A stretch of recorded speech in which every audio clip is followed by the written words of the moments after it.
안녕하세요 여러분. 오늘 저희 채널에 방문해 주셔서 감사합니다. 이번 영상에서는 아주 특별한 이야기를 전해드리려 합니다. 어린 시절 미국으로 입양된 한 한국인 여성의 이야기와 수십 년 만에 친어머니를 다시 찾게 된 감동적인 여정을 담았습니다. 눈물도 많았지만 그만큼 희망과 치유가 담긴 이야기입니다. 끝까지 함께 들어주세요. 안녕하세요. 저는 20년을 미국에서 보내다 이제는 고향 땅으로 돌아온 여성 사연자입니다. 미국에서 유년 시절을 보낸 저는 영어와 미국 문화에 정통하지만 단 한 번도 제가 미국인이라는 생각을 해본 적은 없었습니다. 검은 머리, 노란 피부색으로 백인들이 가득한 미국에 살면서 저는 도저히 정을 붙일 수가 없었거든요. 그런 제 사연을 설명드리려면 제가 김서연이라는 이름으로 어릴 적 미국으로 입양이 됐던 일부터 얘기를 해야겠네요. 저는 6살 무렵 아주 어린 나이에 미국으로 건너가게 됐습니다. 부모 없이 고아였던 제가 해외 입양을 가게 됐던 거죠. 제가 입양을 갔던 80년대에는 해외 입양이 워낙에 흔했고 특히나 해외 입양이 아주 쉬울 때였어요. 그래서 아이들의 얼굴도 제대로 보지 않고 입양을 하는 일이 너무나 많았었죠.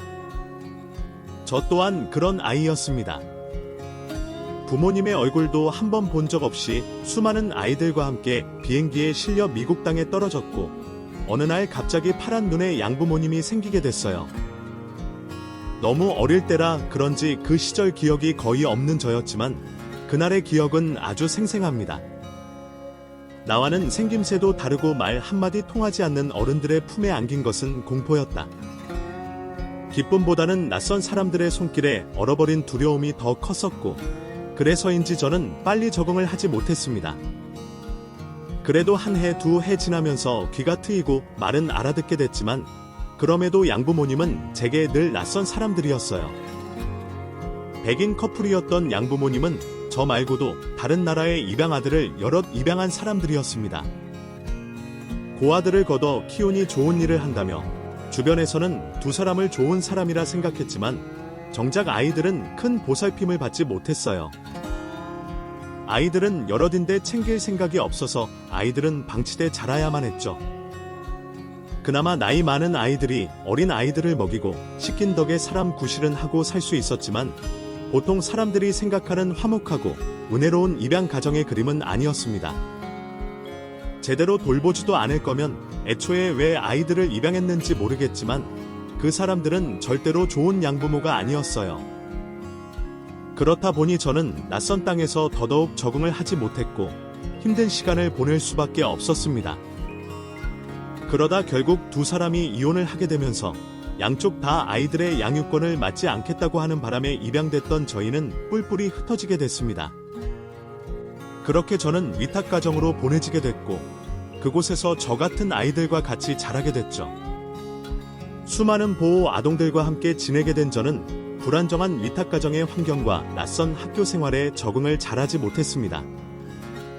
당시만 해도 양부모에게 제대로 배우지 못해 영어가 서툴기도 하고 말수가 없어서 자기 주장을 제대로 하지 못했고 학교에서는 동양인이라는 이유로 이유 없는 괴롭힘과 따돌림을 당해야 했어요. 그렇다 보니 저는 점점 더 혼자일 수밖에 없었고 외톨이가 됐다고 생각했습니다. 그런 제게 유일한 내 편이자 가족은 저와 같은 한국 출신의 이민정 언니였어요. 이민정 언니는 한국에서 태어나 한인 가정에 입양되어 지내다가 몇 년 전 파양되어 위탁가정에 맡겨진 터였습니다. 파양된 이유나 사연은 모르지만 그 언니도 나만큼 복잡한 사연이 있겠구나 싶었죠. 그래서인지 언니는 위탁가정 안에서 유일한 한국인인 저를 많이 챙겨줬고 제게 많은 것을 가르쳐줬어요. 그 당시 저는 미국에서 살면 살수록 제 뿌리에 대해 의문을 가지고 있었습니다. 생긴 것은 한국 사람이었지만 그렇다고 한국말 하나 못하는 제가 한국인이라고 할 수도 없었죠. 한국에서 살던 기억이 없던 탓에 한국에 무지하던 내가 미국인인지 한국인인지 헷갈리더라고요. 학교에서는 저의 생김새로 배척을 당하고 한인 커뮤니티에서는 미국인 취급을 받으며 어디에도 속할 수 없었어요. 그런 제 마음을 이민정 언니만 알아주더라고요. 그래서 저는 제 뿌리에 대해서 궁금해했고 이민정 언니에게 한국에 대한 것들을 배우게 됐어요. 이민정 언니는 저를 한인 커뮤니티와 한인타운에 데리고 다니며 한식이나 한국말을 가르쳐줬어요. 너무 어릴 적 입양되어 기억도 못하는 한국어를 저는 이민정 언니에게서 배우게 됐죠. 이민정 언니 덕분에 저는 몇 년 만에 유창하게 한국말을 할 수 있게 됐고 그렇게 제 뿌리를 찾아가게 됐습니다. 그은 도움이 됐어요. 내가 한국인이라는 것, 어딘가에 내 시작과 뿌리가 있다는 것이 저를 조금은 안정적으로 만들어줬거든요. 마치 내가 미국에서 적응하지 못한다면 한국으로 도망칠 수 있을 것이라는 선택지가 만들어진 기분이었죠. 그렇게 제 뿌리를 찾은 것은 기쁜 일이었지만 그럴수록 저는 제 친부모에 대한 원망이 커져갔습니다. 내 부모는 대체 누구이길래 나를 버렸을까? 왜 이렇게 먼 미국까지 입양을 보낸 건지 저를 포기한 부모님에게 원망이 들더라고요. 하지만 그렇게 어렵고 힘든 와중에도 저는 노력 끝에 미국에서 대학까지 졸업할 수 있었습니다. 위탁과정 아이들이 대학까지 간다는 게 쉬운 일은 아니었지만 저는 제 미래를 위해 충분히 노력하고 투자했어요. 덕분에 대학 내내 좋은 성적을 얻고 새로운 기회도 얻게 됐죠. 이제는 좋은 직장에 취직을 하고 당당한 내 인생을 살면 될 거라 생각했는데 그때 문득 한국에 가야겠다는 생각이 들더라고요. 지난 세월을 친부모를 원망만 하고 힘들게 살았지만 한 번쯤은 부모님을 만나고 싶다는 생각이 들었습니다. 그렇게 저는 고민 끝에 한국행을 결심하게 됐고 20년 만에 한국 땅을 받게 됐습니다. 그런데 공항에서 당황스러운 일이 벌어지고 말았어요. 입국 심사 도중 공항 직원이 제 여권을 보고 의문을 가졌더라고요. 뭐지? 이상한데. 잠깐만, 저 좀 따라오시겠어요? 예. 왜 그러세요? 뭐가 잘못됐나요? 그 여권에 문제가 좀 있는 것 같네요? 이 여권, 본인 여권 맞으신가요? 예. 문제가 있다? 무슨 문제요? 당연하죠. 제 여권인데요.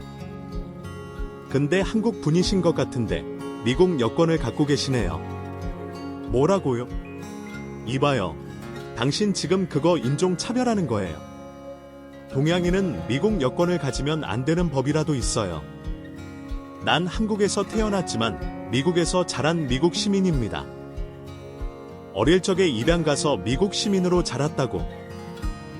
그런 나한테 무슨 문제가 있다고 이러는 거예요. 아이, 죄송해요. 너무 화내지 마시고요.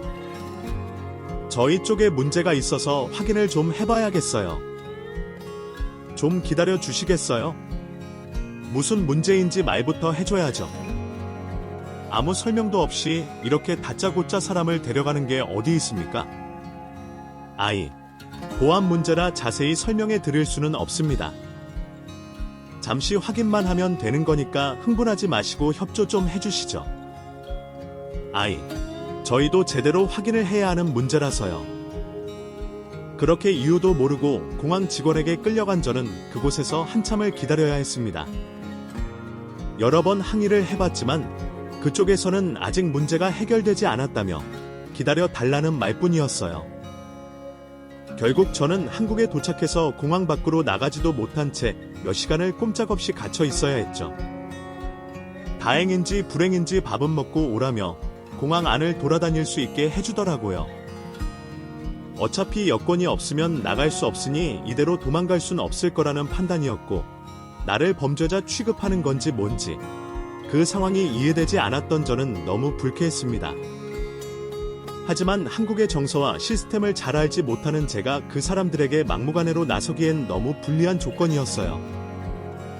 그래서 저는 어쩔 수 없이 공항 안에서 시간을 때우며 기다리기로 했습니다. 공항 안에서 밥을 먹고 다른 사람들을 구경하며 기다린 지도 한참. 가만히 앉아있던 저는 무료함을 이기지 못하고 공항 여기저기를 돌아다니게 됐습니다. 동양인이 비주류인 미국에서 살던 제 입장에서는 온통 한국인들이 가득한 그곳이 저는 내심 신기하기도 했죠. 그렇게 바쁜 한국인들 사이를 돌아다니다가 저는 한 아주머니를 만나게 됐어요. 잃어버린 딸을 찾는다며 전단지를 돌리고 있는 그 아주머니가 저는 무척 신기했습니다. 아이를 잃어버린 사람은 많이 봤지만 공항에서 아이를 찾는다는 사람은 처음 본 것 같았거든요. 그런데 순간 아주머니가 현기증이 오셨는지 들고 있던 전단지를 떨어뜨리셔서 종이가 사방팔방 흩어지기 시작했습니다.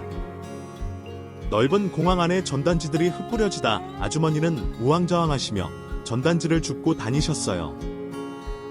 다들 바쁜지 아무도 도와주는 사람이 없었고 그 와중에 아주머니는 사람들이 전단지를 밟을까 싶어 손까지 배트해가며 종이를 줍고 계시는데 그 모습이 너무나 안타까워 보였습니다. 그래서 저는 자연스럽게 그 아주머니를 도와드리게 됐어요. 공항 바닥을 기어다니며 한참을 전단지를 주어 아주머니께 쥐어드렸죠. 고맙습니다. 정말 고맙습니다. 아니에요. 도와드리는 게 당연한 거죠. 근데 아까 줍다가 사람들 발에 밟히신 것 같던데 손은 괜찮으세요? 예, 저는 괜찮아요. 다 제가 실수를 해서 그런 건데요. 그래도 조심하시면서 하시죠. 다치시면 어쩌실 건가요? 그래도 사람들이 우리 딸 얼굴을 밟을까봐 걱정돼서요. 우리 딸 얼굴에 구두 자국 남으면 속상하잖아요. 내 손으로 잃어버린 딸이 그런 수모까지 당하게 하는 건 부모로서 도리가 아닌 것 같아서요. 따님을 참 사랑하시나 봐요. 따님을 꼭 찾으셨으면 좋겠네요. 그렇게 저는 딸을 잃어버렸다는 그 아주머니와 잠시 이야기를 나누게 됐습니다. 아주머니는 20년 전 공항에서 딸을 잃어버리셨다고 하셨어요. 당시 해외에 있는 남편분을 만나기 위해 어린 딸과 비행기를 타기로 했었는데 순간 처음 와본 공항에 정신이 팔린 딸아이의 손을 놓치며 공항에서 딸을 잃어버리셨다고 하시더라고요. 그래서 그 후로 매일같이 공항에 나와 딸을 찾아다닌다고 하셨어요. 지난 20년간 거의 매일 같이 말이죠. 그 말을 들은 저는 감동을 받을 수밖에 없었습니다.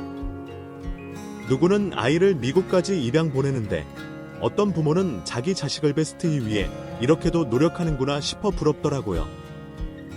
정말 대단하시네요. 20년을 한결같이 그러시는 게 쉬운 일은 아닐 텐데. 이렇게 자신을 찾으려는 부모가 있는 걸 알면 따님도 기뻐하실 거예요. 대단하긴. 내 손으로 잃어버린 자식, 내가 찾는 게 당연한 거지. 나는 내 딸에게 죄인이에요. 이 엄마가 못나서 내 딸을 잃어버렸으니 걔가 나를 원망해도 할 말이 없죠. 그래서 하루라도 덜 미안하고 싶어서 이렇게 매일 나오는 거예요. 이렇게라도 하면 언젠가 내 딸을 찾을 수 있지 않을까 해서요. 아주머니는 꼭 따님을 찾으실 거예요. 이렇게까지 하시면 하늘도 도와주시겠죠. 정말 그럴까요? 그랬으면 참 좋겠는데. 근데 아가씨는 무슨 사연이에요? 아까 들어보니까 20년 만에 한국에 온 거라 그러던데. 해외 이민을 갔었나요? 아니요. 이민은 아니고 입양을 갔었어요. 저는 고아였거든요. 그래서 미국으로 입양을 갔는데 그것도 순탄치 않더라고요. 미국인 부모님은 좋은 부모님이 아니었고 이혼까지 하시는 바람에 형제들이 뿔뿔이 흩어지고 저는 위탁가정으로 가게 됐어요. 그렇게 제대로 된 가정에서 지내지 못해서 그런지 친부모님이 궁금하더라고요. 그래서 저도 제 부모님을 찾으러 왔어요. 세상에, 그런 사연이 있었구나. 부모님을 찾으러 왔다니 안타까운 사연이네요. 아가씨도 부모님 꼭 찾았으면 좋겠어요. 그럼 아가씨는 몇 살 때 입양을 간 거예요? 20년 전이면 우리 딸이랑 나이가 비슷해 보이는데? 제가 따님보다 한두 살 더 많아요. 저는 6살에 입양됐거든요. 그렇구나. 그래도 한두 살 차이면 딱 우리 딸 또래네. 그래서 그런지 아가씨가 낯설지가 않아요. 아까 나를 도와줘서 고마운 것도 있지만 신기하게 왠지 정이 가네. 우리가 꼭 예전부터 알던 사이 같아서. 아, 혹시 한국에서 지낼 곳 없으면 우리 집으로 갈래? 예. 아주머니, 대체 무슨 말씀이세요? 한국에 부모님 찾으러 온 거면 연고도 없을 거 아니에요. 괜히 불편한 호텔에서 지내느니 우리 집에서 지내요. 지금 우리 아들도 군대가 있어서 집에 빈 방이 많거든. 아까 나 도와준 것도 고맙고 내가 보답하고 싶어서요. 아, 아니에요. 말씀은 감사하지만 처음 보는 분께 폐를 끼칠 순 없죠. 아이고, 뭐라뇨. 그렇게 말하면 섭섭하지. 아가씨 사연 들어보니 남 일 같지 않아서 그래요. 나도 비슷한 아픔이 있는 사람이고 우리 딸이 부모 찾는다고 돌아다닐 거 생각하면 가슴 아파서 그래. 그러니까 우리 집 와서 밥이라도 먹고 가요. 그렇게 저는 결국 그 아주머니의 집까지 가게 됐습니다. 아직은 낯선 한국 땅에서 처음 본 낯선이의 집으로 향하는 것이 부담스러운 마음도 있었지만 제게 선뜻 호의를 보여주시는 아주머니의 마음을 거절하는 것도 죄송하더라고요. 그런데 생각해보면 사실은 저도 내심 아주머니를 따라가고 싶었던 것 같습니다. 평생을 외롭게 살았던 제가 살갑고 따뜻한 그분의 온기를 거절하는 건 너무 어려운 일이었죠. 다행히 제 여권에 아무 문제가 없는지 무사히 입국 절차를 밟을 수 있었고 그 후 저는 아주머니를 따라 아주머니 댁으로 가게 됐습니다. 어서 와요. 우리 집에 온 걸 환영해요. 집사람한테 대충 얘긴 들었습니다. 이건 누추한 집이라 미안하지만 언제까지고 편한 대로 지내요. 아니에요. 갑자기 찾아온 제가 죄송하죠. 이렇게 환영해 주시니 감사해요. 정말. 아이고, 감사는 무슨. 내가 밥이라도 한 끼 먹이고 싶어서 억지로 데려온 건데. 아가씨를 그냥 두고 오기가 마음에 걸려서 내 마음 편하자고 한 거니까. 아가씨는 지내는 동안 내 집이라 생각하고 편하게 있어요. 뭐 필요하거나 불편한 거 있으면 바로바로 얘기하고. 우리 손님이니까 손님 대접을 받아야지. 그래, 필요한 건 모두 말해요. 우리도 오랜만에 집에 손님이 오니까 좋네? 아주머니와 아주머니의 남편분께서는 무척이나 인상이 좋은 중년 부부였습니다. 오래전 잃어버린 딸과 군대에 갔다는 아들의 빈자리 때문인지 집이 허하고 쓸쓸해 보였 이벨리웨이터지만 저는 이상하게 그 집이 무척이나 따뜻하게 느껴졌어요. 그동안 제가 지냈던 입양 가정이나 위탁 가정 분위기와는 무척 다르구나 싶었습니다. 저를 반겨주시고 기쁘게 맞아주시는 아주머니와 아저씨 덕분에 저도 처음 가본 그 집에서 너무나 편하게 지낼 수 있을 것 같았어요. 먼 길 오느라 고생했을 텐데 우선 좀 씻고 쉬어요. 씻고 나오면 밥 차려줄 테니까 다 같이 밥 먹고. 혹시 불고기 좋아해요? 미국에서 살아서 입맛이 우리랑은 다를 텐데 뭘 좋아하는지 모르겠네? 저 다 잘 먹어요. 불고기도 좋아하고요. 어머, 불고기 좋아해요. 미국에서 살았을 때 먹어봤나 보네? 그게 제가 한국에서 온 걸 알고 어른들이 한인교회에 데려다 주셨거든요.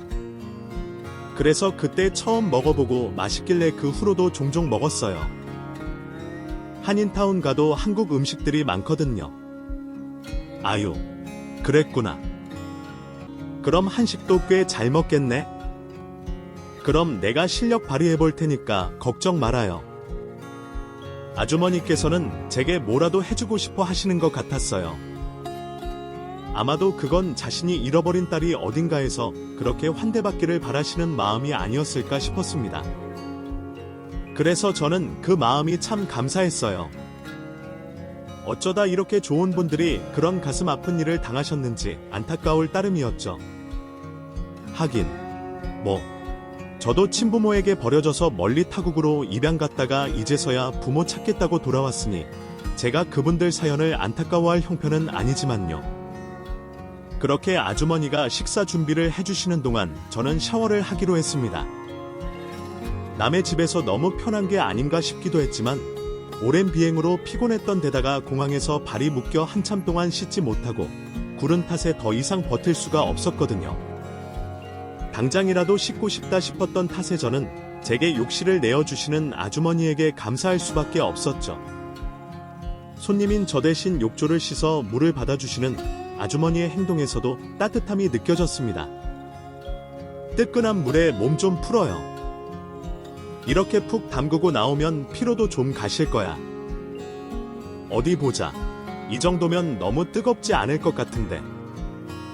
저한테도 이렇게 잘해주시는 분이면 친달에게는 얼마나 잘해주실까 싶어 괜히 부러운 마음이 들기도 하더라고요.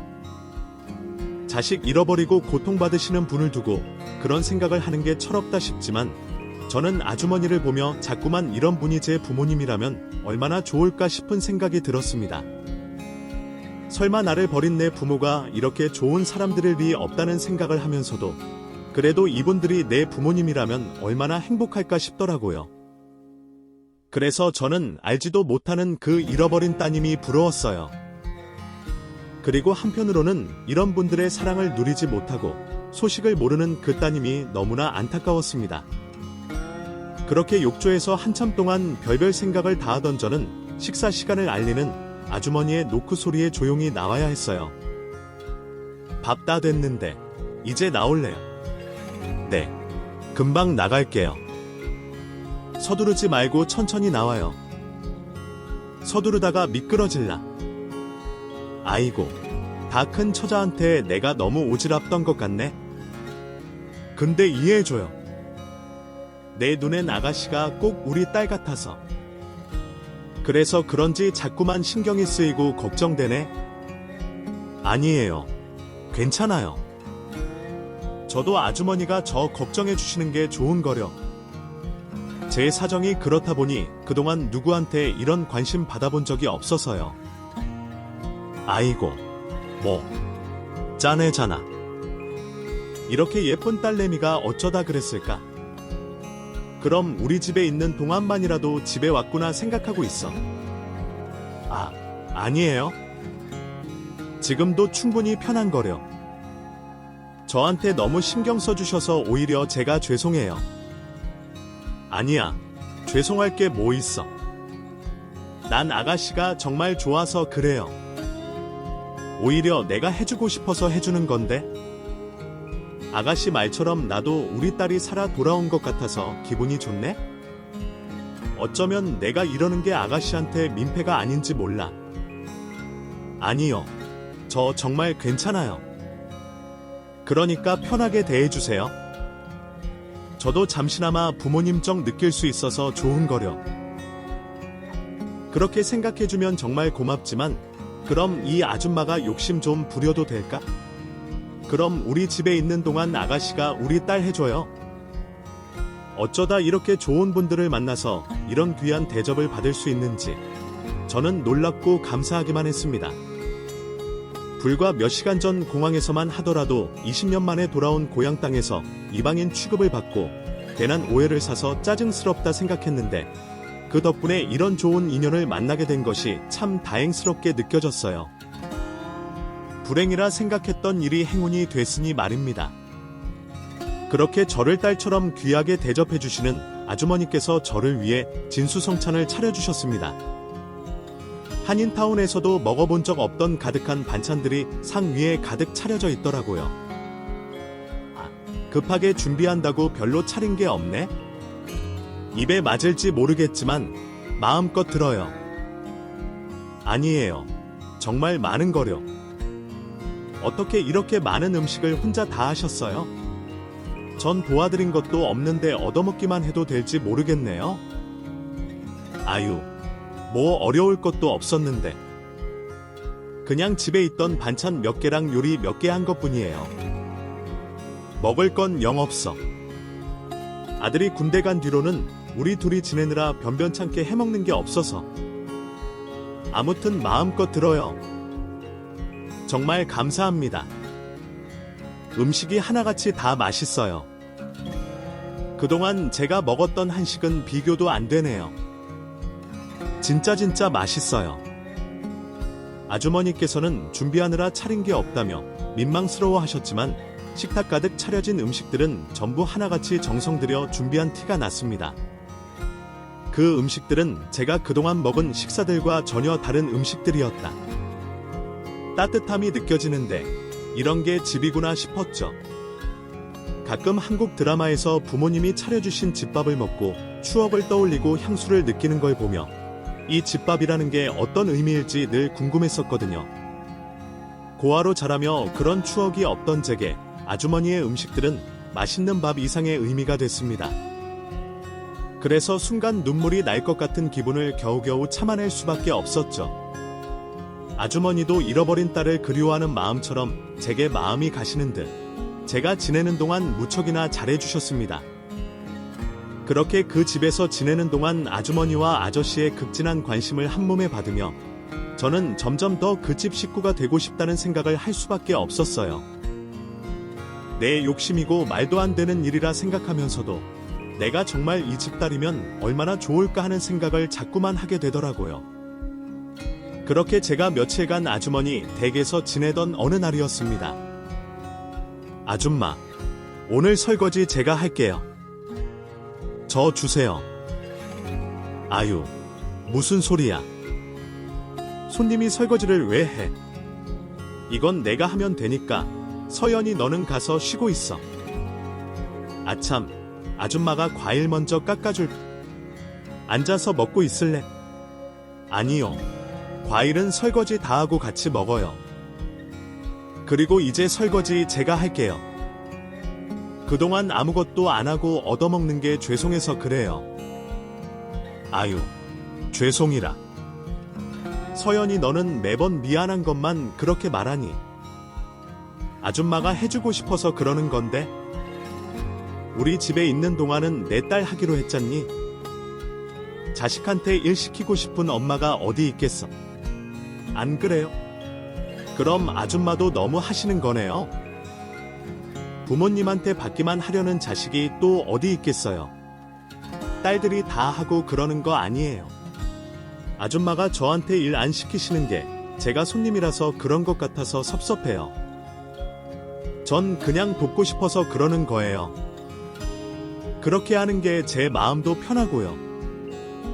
그러니까 이번엔 아줌마가 양보해 주세요. 아이고, 서연이 내가 또 그렇게 얘기하면 아줌마가 할 말이 없네? 그래, 그럼 부탁 좀 할게. 믿고 맡겨만 주세요. 제가 릴 때부터 설거지를 도맡아 해서 설거지 하나는 잘하거든요. 제게 한사코 일을 시키지 않으시려는 아주머니를 설득하여 겨우 고무장갑을 받아낸 저는 아주머니 대신 설거지를 하기로 했습니다. 벌써 며칠째 그 집에서 공짜 잠을 자고 공짜 밥을 얻어먹으면서 매번 죄송했어요. 제가 얼마나 더 그 집에서 지낼지 모르는데 항상 받기만 하는 것도 너무 염치 없다 싶었어요. 그래서 이제 설거지라도 제가 해야겠다 싶었죠. 그렇게 설거지를 하려고 하던 저는 일에 걸리적거리는 머리카락을 질끈 올려 묶었습니다. 그러자 드러난 제 뒷덜미를 보신 아주머니가 순간 제 목을 보고 깜짝 놀라시더라고요. 이게 뭐? 서연이 너 목에 파란 점이 있네? 예. 아, 맞아요. 저 목 뒤에 파란 점이 있어요. 신기하죠? 이건 원래 있던 거예요. 어릴 때부터 원래 있었던 거라 그러더라고요. 처음엔 몽고반점인 줄 알고 나이 들면 없어질 거라 생각했는데 지금까지 계속 안 없어지는 거 보면 그냥 점인 것 같기도 해요. 파란 점은 흔하지 않아서 보는 사람마다 신기하더라고요. 아주머니도 제 점이 신기하세요? 그게 아니고 우리 딸도 목 뒤에 파란 점이 있었어서 말이야. 아, 둘이 똑같은 점이 있다니 어떻게 이런 우연이 있을 수가 있니? 아주머니께서 제 목 뒤의 점을 보고는 잃어버린 딸도 그런 점이 있었다고 하시는 겁니다. 그 말을 듣고 저는 깜짝 놀랄 수밖에 없었어요. 제가 살면서 저처럼 그런 파란 점을 가진 사람은 본 적이 없었는데 저와 똑같은 자리에 똑같은 점이 있는 사람이 있다니, 그것도 그 점의 주인공이 아주머니가 오래전 잃어버린 딸이라는 것이 놀라웠습니다. 이런 우연이 있을 수 있는 건지 저는 그 일을 어떻게 받아들여야 하나 혼란스러웠어요. 아주머니께서 무척 놀라고 충격을 받으셨는지 그렇게 저희는 서로 한참 아무 말도 하지 못했습니다. 이런 우연이 있을 수도 있는 건가요? 아니, 점이 별거라고. 비슷한 곳이 있을 수도 있겠죠. 근데 신기하긴 하네요. 아니다. 아무래도 이게 그냥 우연일 리가 없는 것 같아. 혹시 서연이 내가 우리 영희인 거 아니니? 예. 설마요. 그럴 리는 없을 것 같은데. 그랬더라면 제가 입양을 갔을 때 이름이 영희여야 하잖아요. 전 한국 이름이 서연이고 이름도 다르고 나이도 다른데 어떻게 제가 아주머니 마음은 알지만 그건 아닐 거예요. 그럴까? 근데 나는 서연이 내가 왜 이렇게 내 딸 같은지 모르겠구나. 아무래도 마음이 갔던 건 저뿐만이 아니었나 봅니다. 아주머니도 내심 제가 딸이었으면 싶으셨던 건지 제가 잃어버린 딸이었으면 좋겠다는 가슴 아픈 얘기를 하시더라고요. 그런 생각을 하고 있는 중에 제 목 뒤에 딸과 똑같은 점이 있는 것을 보시곤 놀라실 수밖에 없으셨을 거예요. 아닐 거라 생각하지만 아주머니도 자기도 모르게 혹시 제가 잃어버린 딸이 아닐까 생각하신 듯 하더라고요. 하지만 제가 아주머니의 딸일 순 없었습니다. 저는 서연이고 나이도 많고 이름도 다르잖아요. 그런 제가 아주머니의 딸일 리 없다고 생각했어요. 게다가 애초에 아주머니의 따님은 공항에서 잃어버렸으니 한국에 있을 거고 저는 미국으로 입양이 됐으니 서로 사정이 달랐고 그래서 그 일은 그냥 우연이라 생각하고 넘어가기로 했어요. 그러는 사이 저는 제 친부모를 찾기 위해 계속 노력하고 있었습니다. 미국에서는 제 입양 기록에 대해 거의 알고 있는 것이 없어서 제가 직접 입양기관을 찾아가 봐야 했는데 이게 무슨 일인지 그마저도 쉬운 일이 아니었습니다. 저를 입양 보냈다는 기관에서 저에 관한 정보를 가지고 있지 않았거든요. 서연이는 아이가 미국으로 보내진 것까진 확인할 수 있었지만 제 부모님에 대한 기록이 아무것도 없다는 거였죠. 저희는 입양 위탁 기관이다 보니 저희 쪽에 서류가 없을 수도 있어요. 그러니까 더 알아보시려면 담당 보육원으로 찾아가셔야 할 거예요. 그게 무슨 무책임한 말이에요. 저는 이 기관을 통해서 입양이 보내졌는데 그럼 여기에 저에 대한 정보가 있어야죠. 위탁기관이니 뭐니 그게 말이 되는 소리예요. 한국은 이런 식으로 아이들 입양을 보내는 건가요? 이렇게 무책임하게 도저히 이해할 수가 없네요. 글쎄요. 제가 입양 담당자도 아니고 더 드릴 수 있는 말씀이 없네요. 그렇다고 이제 와서 벌써 20년이나 지난 일을 책임을 따져 물을 수도 없죠. 자기들이 미국으로 입양까지 보내놓고는 이제 와서 무슨 소리를 하는 건지 아무도 책임질 수 없다는 입양기관의 말에 황당하기만 했습니다.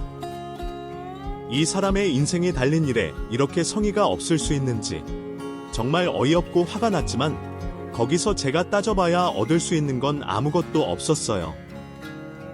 그래서 저는 어쩔 수 없이 제가 있었다는 보육원으로 찾아가게 됐습니다. 하지만 그마저도 제대로 된 정보가 없어서 허탕을 쳐야 했어요. 분명 입양업체에서는 땡땡 보육원이 알려졌는데 그곳은 지어진 지 20년이 채 되지 않은 고지였어요. 어디에도 김서연이라는 제 정보가 없더라고요. 한국에만 오면 금방 부모님 소식을 찾을 수 있을 거라 생각했는데 나를 입양 보낸 보육원도 제대로 찾지 못하는 상황이 답답하기만 했습니다. 관련 기관을 수소문해 다녀봐도 전부 도움을 줄 수 없다는 말뿐 다들 저를 도와줄 생각은 없어 보였어요. 어떻게 이런 무책임한 일이 있을 수 있는지 다시 생각해봐도 기막히고 분통 터질 일이었네요. 제가 미국으로 입양을 갔었던 80년대에는 한국의 사정이 여의치 않았답니다. 그래서 제대로 된 정보도 없이 입양을 떠나는 아이들이 수두룩했고 부모 이름이나 아이 이름이 잘못 적혀 있는 경우도 흔했다. 미국에서 자란 저로서는 상상할 수 없는 일이지만 90년대까지도 그런 일들이 있었다고 하니 80년대에는 더 심했구나 싶었습니다. 하긴 88올림픽을 유치하기 위해 초가집들을 전부 없애고 주민들을 강제 이주시켰다던 전적이 있는 그 시절, 그런 정부가 아이들 입양에 얼마나 신경을 썼으려나. 아마 저 역시도 그런 피해자 중 하나가 아닐까 싶었습니다. 어쩌면 제가 알고 있는 제 이름조차도 제 진짜 이름이 아닐지도 모르겠다는 생각이 들었어요.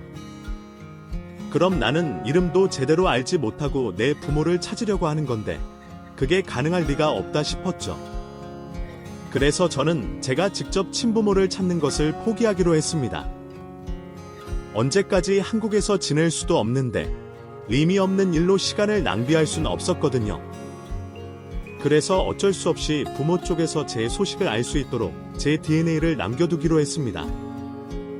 그때 당시에는 DNA 채취가 보편적이지 않았고 이제 막 시행이 되는 추세였던 것 같아요. 저도 물어물어 방법을 알아보다가 알게 됐거든요. 그렇게 저는 제 유전자 정보를 관련 업체에 등록해두고 다시 미국으로 떠날 준비를 하게 됐습니다. 하지만 그 전에 제게 은혜를 베풀어 주신 아주머니와 아저씨에게 작별 인사를 드려야 했죠. 아줌마, 저 다음 주에 다시 미국으로 돌아가게 될 것 같아요. 뭐? 벌써? 아니, 그 부모님 소식은 찾은 거니?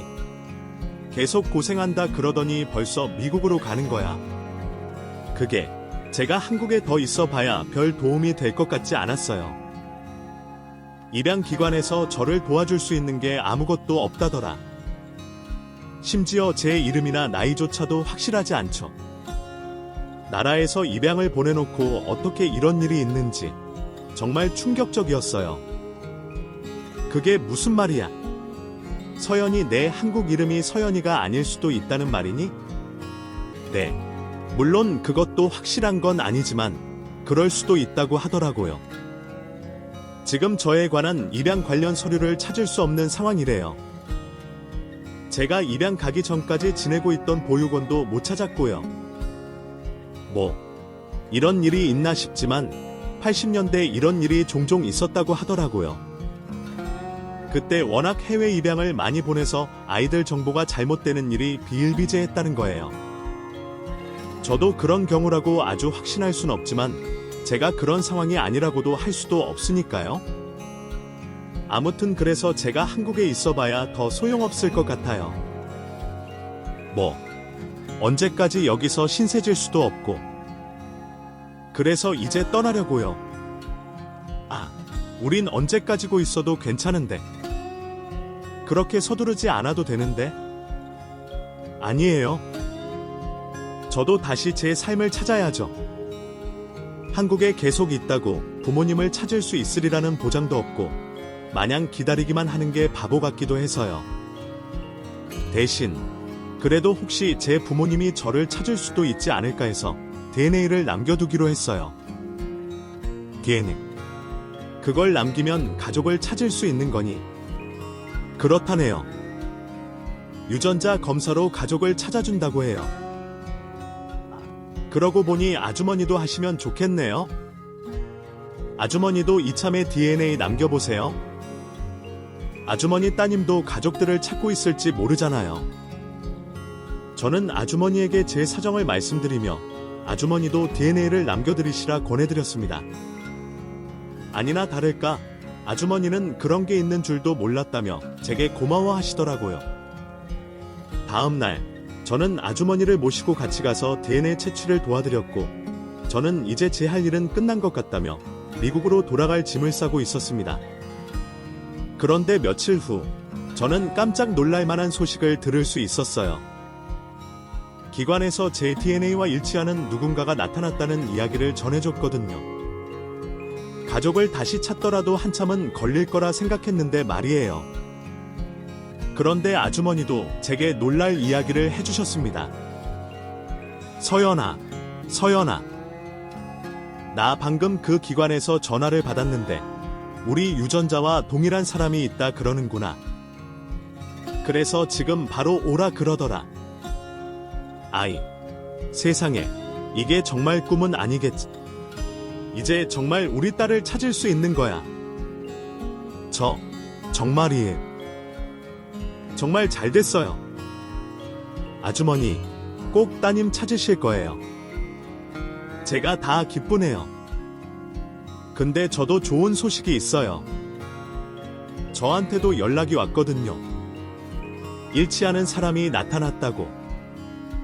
안 그래도 저도 지금 바로 찾아가 보려고 하는데 아주머니도 같이 가세요. 어머, 정말이니? 아니, 이런 경사가 또 어디 있어? 그래, 같이 가자. 어찌된 일인지 아주머니와 제게 동시에 그런 연락이 찾아온 겁니다. 저는 서로 돕다 보니 좋은 일도 같이 오나 보다 생각했죠.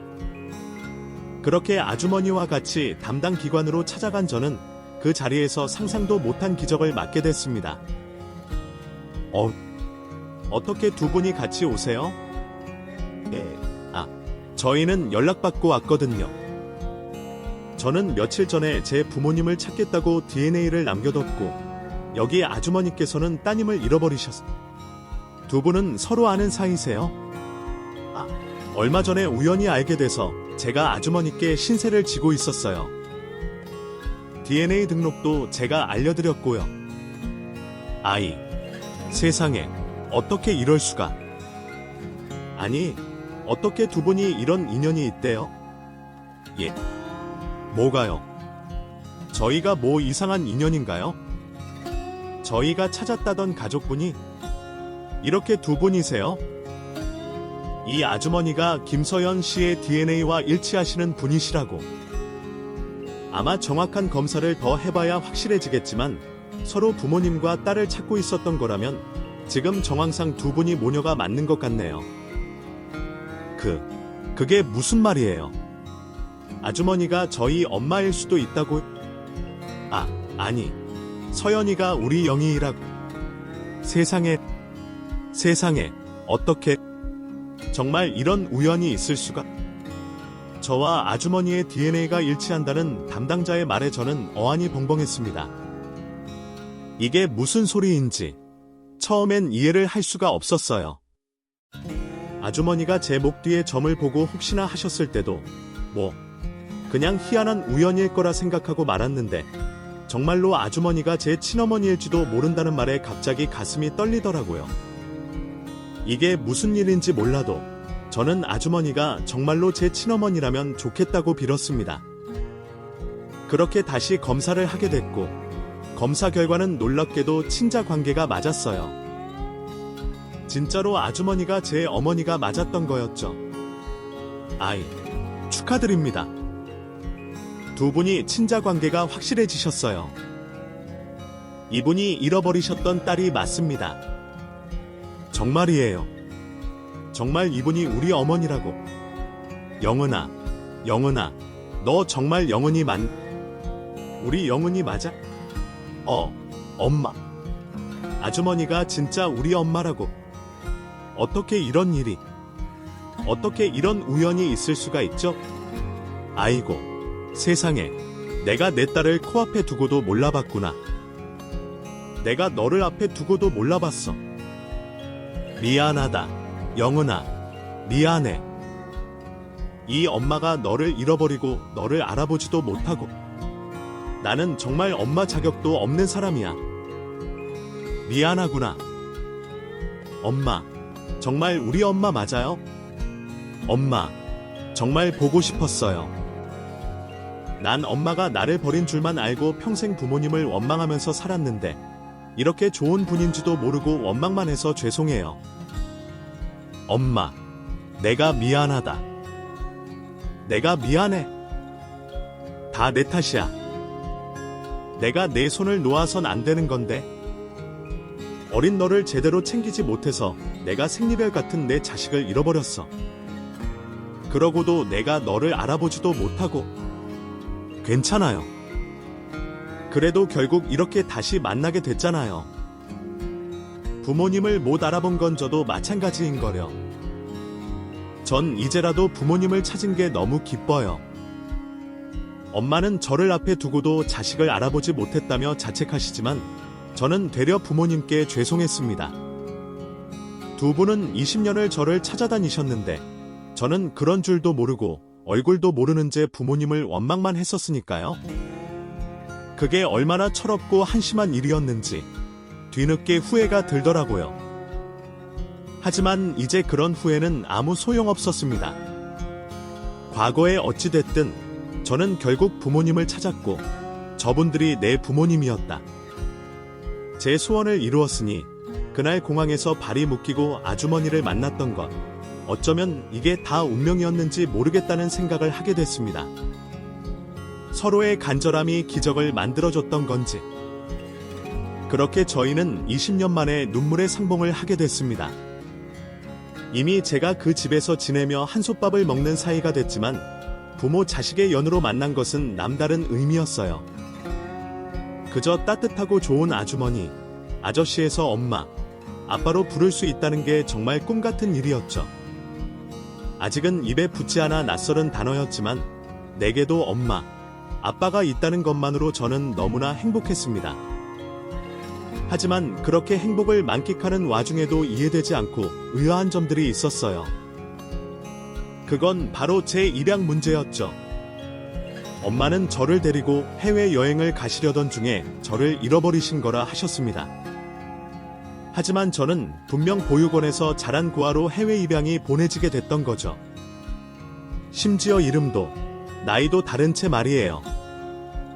어째서 저는 실종 아동이었는데 미국으로 입양을 갔고 여태 제 이름이 아닌 타인의 이름으로 살아왔던 것인지 꼭 알고 싶었어요.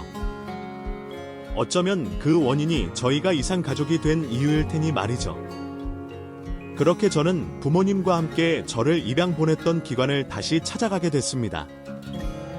그 입양 기관은 70에서 80년대 수많은 아이들을 해외 입양 보낸 아주 큰 기관이었기 때문에 그렇게 규모 있는 기관치고는 일 처리하는 방식이 주먹구구식이었죠. 제가 찾아갔을 때에도 자기들은 모르는 일이라며 오래전 일을 누구에게 제가 싸워서 할 수 있는 일이 없을 것 같아 포기했지만 이제는 상황이 달라졌습니다. 누구보다 든든한 부모님이 계시기에 이번엔 제대로 따져봐야지 생각했죠. 분명히 뭔가 잘못됐다 생각하셨던 부모님은 저보다 더 화가 나셔서 담당자들을 찾아다니셨습니다. 그리고 고생 끝에 제가 입양 가던 날 아이들의 입양을 도맡았던 책임자 한 사람을 찾아내셨죠. 하지만 어렵게 찾아낸 담당자는 자기는 아무것도 모른다며 사실을 얘기해주려 하지 않았어요. 고소와 협박이 오가는 와중에도 그 사람은 아주 떳떳하고 당당하더라고요. 하지만 담당자가 그렇게 나올수록 저희는 문제가 크다는 것을 확신할 수 있었습니다. 그랬기에 저와 부모님은 꼭 진실을 알아야 했죠. 그래서 저희는 그날 그곳에 있던 다른 사람을 더 찾기 시작했고 결국엔 제가 입양을 가던 날 아이들의 위탁모와 함께 있었던 다른 내부자를 찾을 수 있었어요. 그렇게 그 사람을 찾아서 듣게 된 이야기는 무척이나 황당하고 기막힌 것이었습니다. 그때 뭐가 이상하긴 했었어요. 애들 숫자가 늘었다 줄었다 했었거든요. 갓난아이들이야 박스에 눕혀놓으니 수가 헷갈릴 일이 없지만 걸어다니는 아이들은 통제가 안 되잖아요. 인솔하는 어른은 몇 안 되는데 애들은 많다 보니 그럴 수밖에요. 그래봐야 5살쯤 되는 어린 아이들인데 걔들이 가만히 있으라고 가만히 있겠어요. 지들이 입양을 가는지 놀러 가는지도 모르는 애들이라 처음 보는 공항이 신기하다고 막 뛰어다니고 그랬죠. 그러다 몇 명이 없어졌다고 선생님들이 찾아다니고 난리도 아니었어요. 겨우 다 모아서 출국을 하려는데 이번엔 또 한 명이 더 늘었다 그랬나. 그럼 원래 입양 가던 아이의 숫자보다 하나가 더 있었다는 거예요. 자세히 좀 얘기해 주세요. 저도 자세한 일은 몰라요. 제가 담당자도 아니고 나는 그냥 갓난애들 돌봐주던 보모일 뿐이라. 근데 다른 사람들 얘기하는 거 보니까 애가 하나 더 있나 보더라고요. 그러면 사실은 한 번 정도 확인해 봐야 하는 건데 그때는 워낙 그런 시절이니까 그냥 누가 실수를 했나 보다 하고 데리고 간 거지. 근데 이제 와서 생각해보면 공항에 있던 다른 아이가 달려간 게 아닌가 싶기도 해요. 애들끼리 놀다가 같이 달려왔을 수도 있고. 정황상 저는 아무래도 실수로 입양이 됐던 것 같았습니다. 해외 입양을 기다리는 아이들 사이에 엄마를 따라 비행기를 타려던 제가 섞여 들어갔던 것이겠죠. 하지만 겨우 4살인 저는 상황을 제대로 인지하지 못했고 엄마를 잃어버린 채 입양 가는 비행기에 올랐던 것입니다. 하지만 입양기관 담당자들은 아이의 숫자가 맞지 않은 것을 심각하게 생각하지 않았고 저처럼 고아가 아닌 아이를 입양을 보내며 멀쩡한 가정을 파탄내고 저희 가족을 20년간 생이별을 시켰던 거였어요. 어쩜 이런 일이 있을 수 있는지 분통이 터지더라고요. 그래서 그 일로 담당 기관을 찾아가 고소도 해보고 법적인 조치를 취하려 했지만 할 수 있는 일은 아무것도 없었습니다. 이미 오래전이라 책임을 질 사람도 없었고 저에 대한 서류가 없어진 바람에 제가 실수로 입양 보내졌다는 것을 증명할 길이 없었거든요. 그래서 저희는 이제라도 서로를 찾은 것을 다행으로 여기기로 하고 현실을 살기로 했습니다. 누군가의 실수로 잃어버린 20년을 보상받을 순 없었지만 이제라도 가족을 찾은 것은 정말 다행인 일이었으니까요. 그렇게 그 후로 20년 가까운 세월이 흘렀고 이제는 저도 한 아이의 엄마가 됐네요. 아이를 낳아 길러보니 부모님의 마음이 더 와닿는데 그럴수록 저는 저희 부모님이 참 대단한 분들이셨구나 싶어요. 잃어버린 자식을 찾기 위해 수십 년을 포기하지 않으셨던 그 인내와 노력이 얼마나 어려운 것인지 이제는 더더욱 잘 알 것 같습니다. 그래서 저는 이제 그 일을 더 이상 기적이라 생각하지 않게 됐어요. 제가 부모님과 다시 만난 그 일은 공항에서 잃어버린 딸을 찾기 위해 매일 공항을 오가시던 부모님의 노력이 만들어낸 필연이 아니었을까 싶네요. 그러니 여러분들도 원하시는 바를 포기하지 마시고 노력하시길 당부드립니다. 끝까지 이야기를 들어주셔서 진심으로 감사합니다.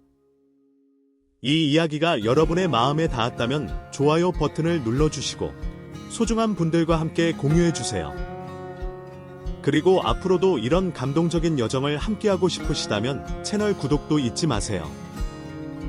여러분의 응원은 저희에게 큰 힘이 됩니다. 다음 영상에서 다시 만나요.